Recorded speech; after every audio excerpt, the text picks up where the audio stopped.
Veg biryani செஞ்சுக்கலாம். Veg பிரியாணியில் chicken biryani தான். இப்போ பார்த்திங்கன்னா நான் வந்து ஒரு 4 ஸ்பூன் 5 ஸ்பூன் எண்ணெய் ஊற்றி ஸ்பைசஸ் எல்லாம் போட்டிருக்கேன். போட்டு நல்லா வதக்கிட்டு வெங்காயம் நல்லா ஒரு 2 பெரிய வெங்காயம் போட்டு வதக்கிட்டு இப்போ அரைச்ச பேஸ்ட்டு பார்த்திங்கன்னா இஞ்சி பூண்டு பச்சை மிளகாய் கொத்தமல்லி புதினா எல்லாமே போட்டு நல்லா அரைச்சி பாருங்கள் எண்ணெய் பிரிஞ்சு வந்துட்டுருக்கு.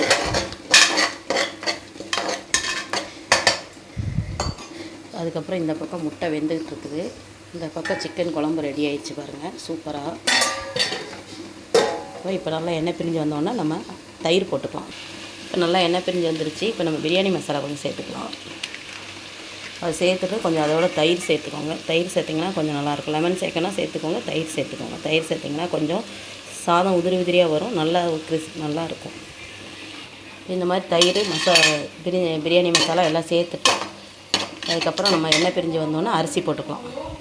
இப்போ நல்லா அரிசி போட்டாச்சு. ஒரு கொதி வந்தோடனே மூடி விட்டு 2 விசில் விட்டால் இறக்கிடலாம். நம்ம சாப்பாட்டு அரிசி தான் போட்டிருக்கோம்.